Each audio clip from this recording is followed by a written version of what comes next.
Bombay tailors के पहले ही episode ने फैमिली ट्रेडिशंस, मॉडर्न ड्रीम्स और कॉम्प्लिकेटेड रिलेशनशिप्स को ऐसा मिक्स दिखाया जिसने व्यूअर्स की अटेंशन हासिल कर ली है। सैफ अपने ख़ानदानी टेलरिंग बिजनेस को छोड़कर अपनी मर्ज़ी की ज़िंदगी जीना चाहता है, लेकिन उसके रास्ते में मोहब्बत, जिम्मेदारियाँ और फैमिली एक्सपेक्टेशन सब कुछ खड़ा है। क्या सैफ अपने ख्वाबों को हासिल कर पाएगा या फिर ख़ानदानी रिवायत उसे वापस खींच लाएगी? आइए करते हैं बॉम्बे टेलर्स एपिसोड 1 का कंप्लीट रिव्यू। अस्सलाम वालेकुम नाज़रीन, welcome back to my channel. Bombay tailors का पहला एपिसोड एक ट्रेडिशनल डेटिंग फैमिली का इंट्रोडक्शन देता था, जहां सिलाई का काम सिर्फ रोज़गार नहीं बल्कि एक विरसा समझा जाता है।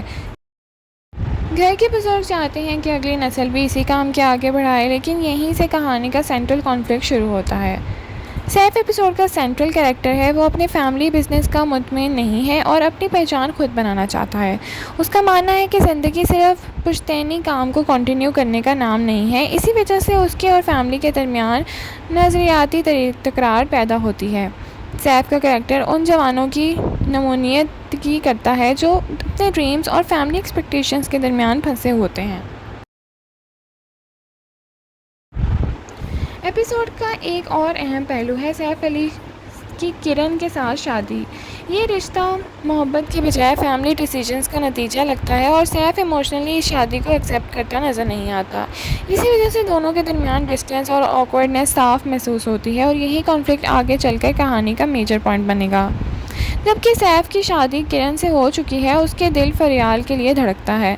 एपिसोड में उसकी केमिस्ट्री और इमोशनल अटैचमेंट का इस्टेब्लिश किया गया है। ये ट्रायंगल कहानी को और भी इंटरेस्टिंग बनाएगा और व्यूअर्स का जहन में भी अभी यही सवाल पैदा होता है कि आखिर सैफ किसके साथ देगा। सिर्फ सैफ ही नहीं, माहरूख का ट्रैक भी काफ़ी इंटरेस्टिंग नज़र आया है। वो क्रिएटिव फ्रीडम और अपनी पहचान की तलाश में है।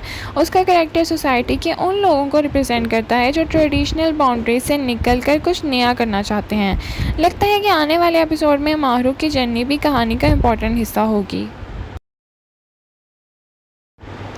नाज़रीन, एपिसोड 1 का सबसे स्ट्रॉन्ग थीम ट्रेडिशनल और मॉडर्न एम्बिशंस का क्लैश था।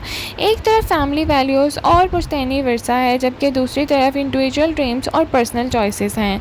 यही कॉन्फ्लिक्ट बॉम्बे टेलर्स को एक रिलेटेबल फैमिली ड्रामा बना रहा है।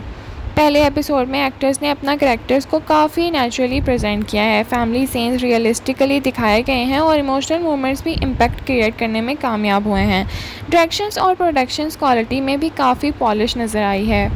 एपिसोड का बेस्ट सीन वो था जब सैफ अपने फैमिली बिजनेस को कंटिन्यू करने से इनकार करता है और यही सीन उसके कैरेक्टर की सोच और उसके इंटरनल कॉन्फ्लिक्ट को बहुत ही अच्छे से इस्टेब्लिश करता है।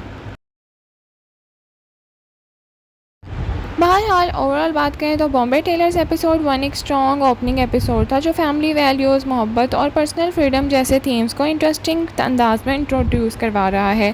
सैफ का कॉन्फ्लिक्ट और उसकी इमोशनल जर्नी कहानी का सबसे स्ट्रॉन्ग पॉइंट नज़र आ रही है। आपके ख्याल में सैफ को अपने फैमिली बिजनेस को कंटिन्यू करना चाहिए या अपने ड्रीम्स को फॉलो करना चाहिए, और क्या उसकी शादी किरण के साथ चल पाएगी? कमेंट सेक्शन में अपनी राय का इज़हार ज़रूर करें। लाइक, शेयर, सब्सक्राइब करना ना भूलें। Thank you so much for watching. अल्लाह हाफ़िज़।